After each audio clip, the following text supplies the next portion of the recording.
महाराज दशरथ के 3 पत्नियां थी। जानते हो नाम?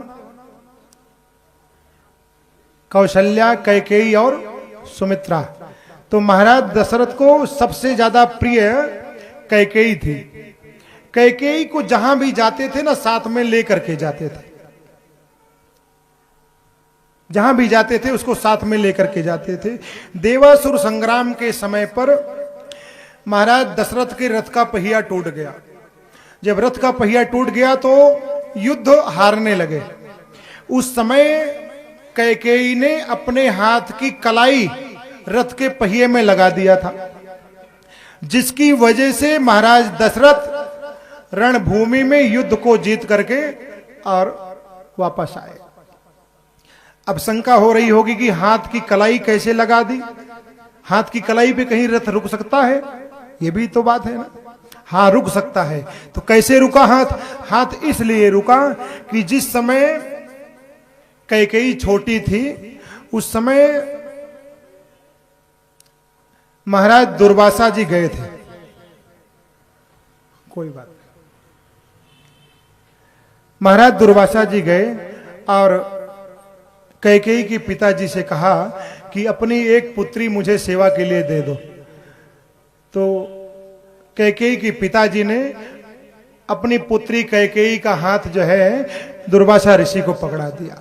कहा कि भगवान, ये पुत्री आपकी पूरी तरह सेवा करेगी। अब कैकेयी को लेकर के तो आ गए दुर्वासा जी। एक दिन की बात है, दुर्वासा विश्राम कर रहे थे। कुछ क्षण के लिए निद्रा ने आके घेर लिया। कहीं पर काजल रखा हुआ था। काजल लेकर के ऋषि का परिहास, हंसी मजाक करने के लिए कैकेयी ने अंगुली से काजल लेकर के और महात्मा जी के माथे पर लगा दिया। जब महात्मा की आंखें खुली तो महात्मा ने कहा, अरे कैकेयी, तुमने मेरे माथे पे काजल कलंक लगाया है। तुमने महात्मा का परिहास करने का साहस किया है।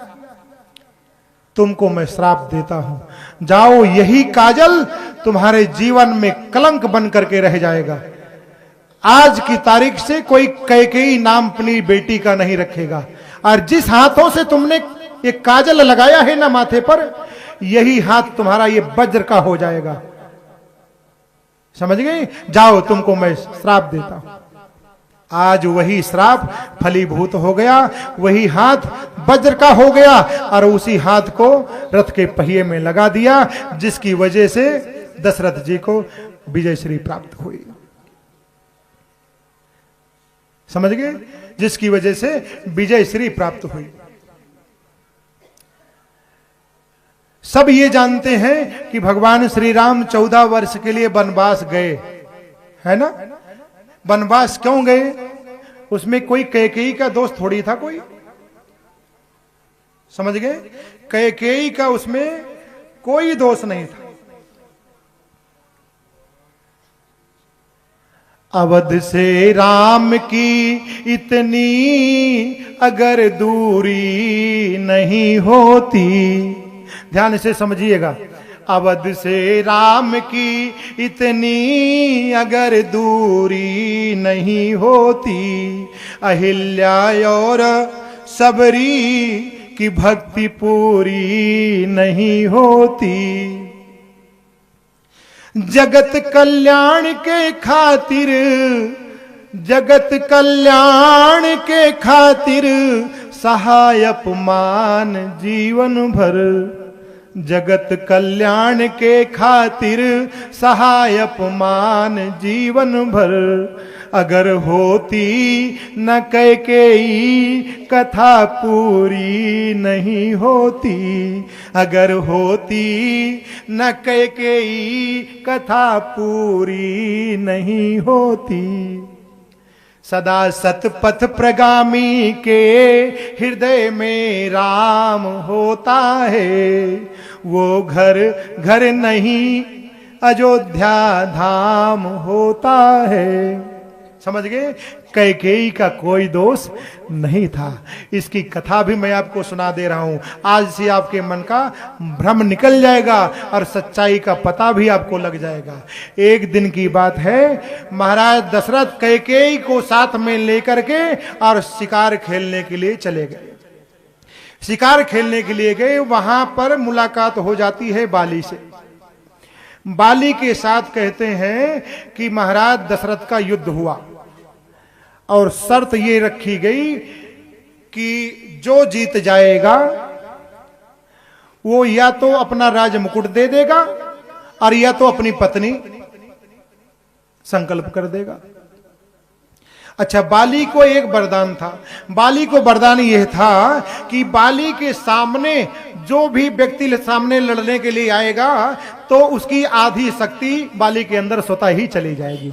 यही कारण है कि राम जी ने भी बाली को छुप करके मारा है। समझ गए? राम जी ने भी सामने आकर के नहीं मारा, क्योंकि राम जी को पता है कि इस बाली के अंदर वो ताकत है, अगर इसके सामने गया तो मेरी शक्ति भी इसके अंदर प्रवेश कर जाएगी। इसलिए राम जी ने भी पेड़ की आड़ में खड़े होकर के बाली को मारा है। तो उस समय जब महाराज दशरथ आमने सामने हुए ना, तो महाराज दशरथ की आधी शक्ति तो बाली में चली गई। उसके बाद जब आधी शक्ति जब चली गई, फिर तो हारना ही था। समझ गए? फिर तो हारना ही था। बाली ने कहा कि महाराज या तो अपनी पत्नी कैकेयी को छोड़ करके जाओ और नहीं तो अपना राज मुकुट छोड़ दो यहां पर। तो पत्नी को छोड़ना तो उचित नहीं समझा। महाराज दशरथ ने अपना राज मुकुट उतार करके बाली को दे दिया, मतलब हार गए। और हार करके दोनों हाथ मलते हुए अयोध्या चले आए। संजोगवश जिस समय भगवान श्री रामचंद्र जी वापस लौट करके मतलब आए विवाह करके, तो ये हुआ कि अब इनका राज्याभिषेक कर दिया जाए। समझ गए? लोग बाग अर्थ का अनर्थ करते हैं लेकिन बात को नहीं समझते।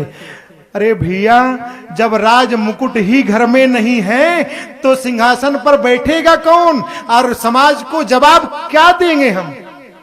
आज तक कोई जान नहीं पाया, समाज में कोई भी व्यक्ति जान नहीं पाया कि ये जो राज तिलक होने जा रहा था वो क्यों टला। वो इसीलिए टला कि मात्र यह भेद महाराज दशरथ और कैकेयी जानते थे। तीसरे किसी को पता नहीं था कि हम राज मुकुट तो वहां युद्ध में हार गए और हार करके यहां चले आए।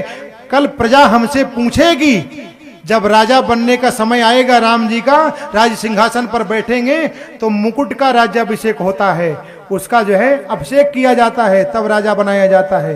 तो जब समाज मांगेगा कि मुकुट कहां है तो हम क्या जवाब देंगे?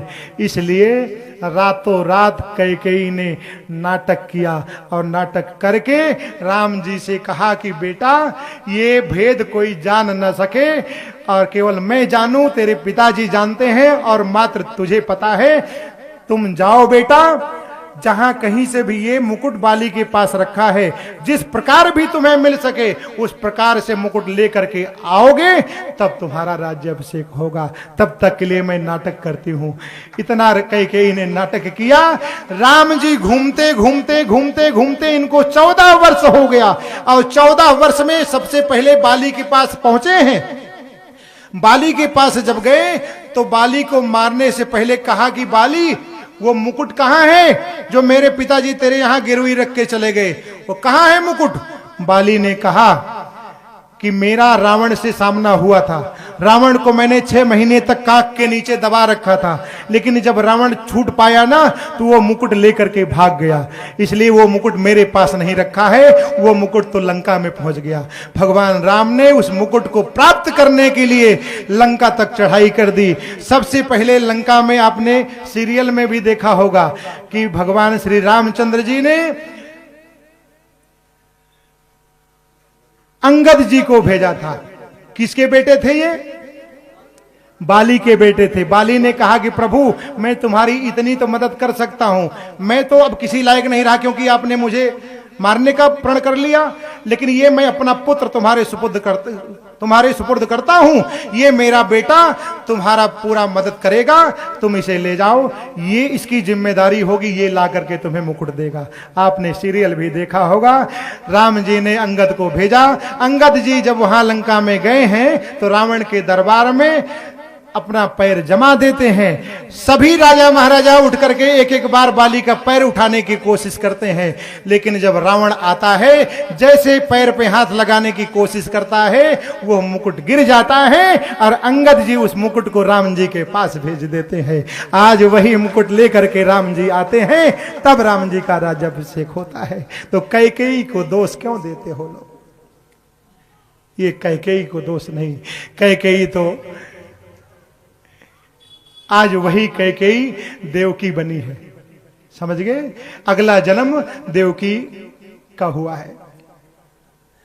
सुखदेव जी कहते हैं, राजन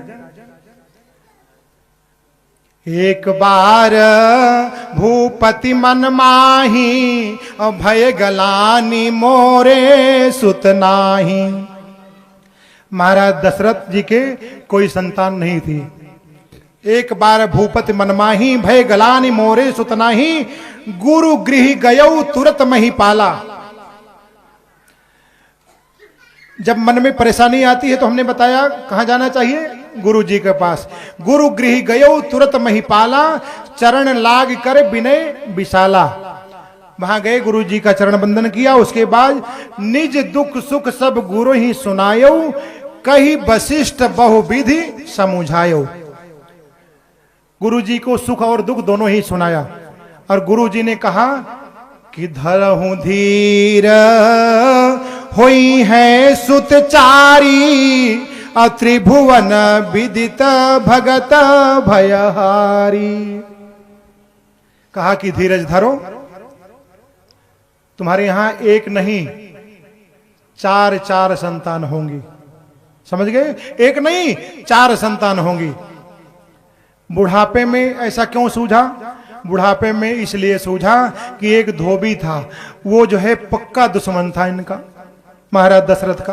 प्रातः काल का समय जब नित्य क्रिया करने के लिए जा रहे थे ना, तो धोबी ने इनको देख करके थूक दिया।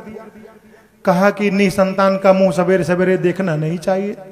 अभी हमने कल भी आपको बताया, ऐ मेरे दोस्तों यह बुरी बात है, दिल किसी का दुखाना नहीं चाहिए। ऐ मेरे दोस्तों ये बुरी बात है, दिल किसी का दुखाना नहीं चाहिए।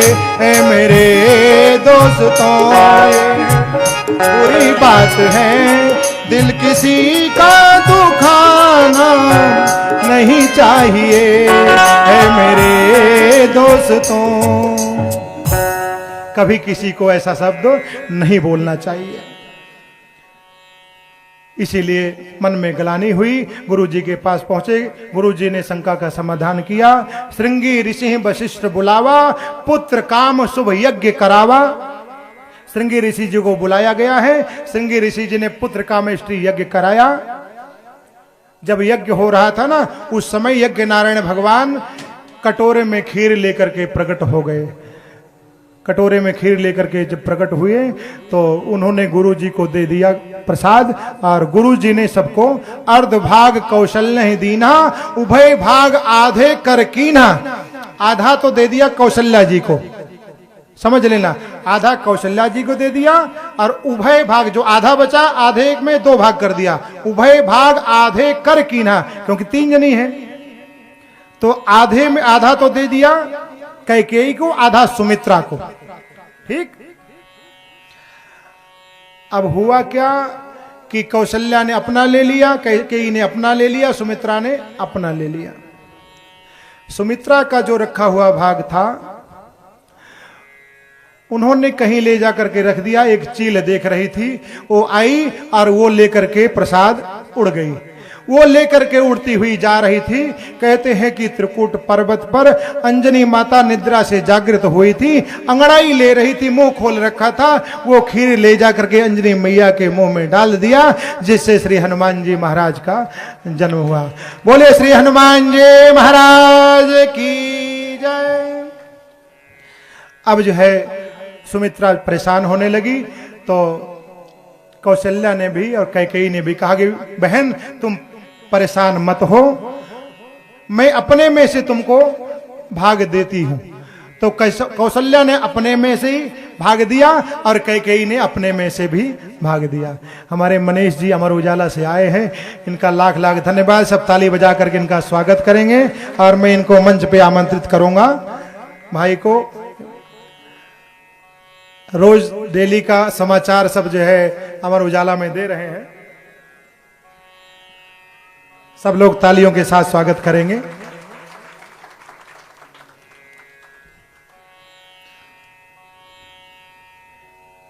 बहुत पुण्य का कार्य है ये भी कि बिना किसी स्वार्थ, कोई स्वार्थ नहीं, बिना किसी स्वार्थ के जो है भाई भगे चले आते हैं। और रोज मैं समझता हूं कि रोज जो है समाचार इनका आ रहा है।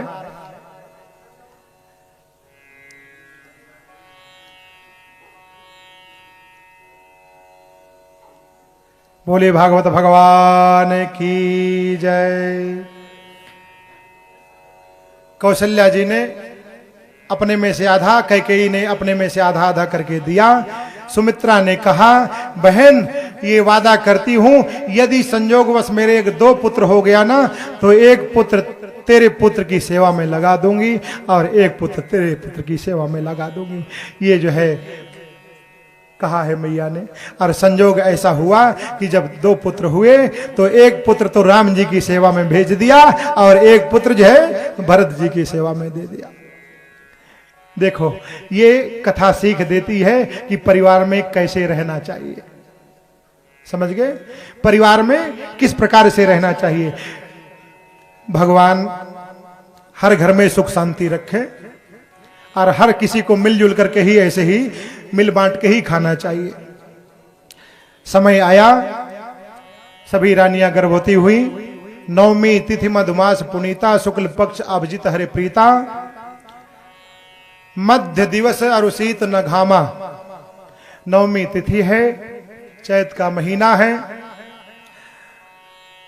सुंदर मंद सुगंध हवाएं चल रही हैं, वातावरण बहुत शुद्ध है। भय प्रगट कृपाला दीन दयाला कौशल्या हितकारी। विप्रधेनु सुर संत हित लीन मनुज अवतार। किसके लिए आए भगवान? विप्रधेनु सुर संत हित लीन मनुज अवतार। भगवान श्री रामचंद्र जी अपने अंश के साथ चारों भाइयों के साथ प्रकट हुए और अयोध्या में बधाई हुई। उसके बाद नामकरण संस्कार हुआ। कुछ समय पश्चात विद्या अध्ययन किया। उसके बाद गुरु विश्वामित्र जी के साथ यज्ञ की रक्षा के लिए जाते हैं। अनेक राक्षसों का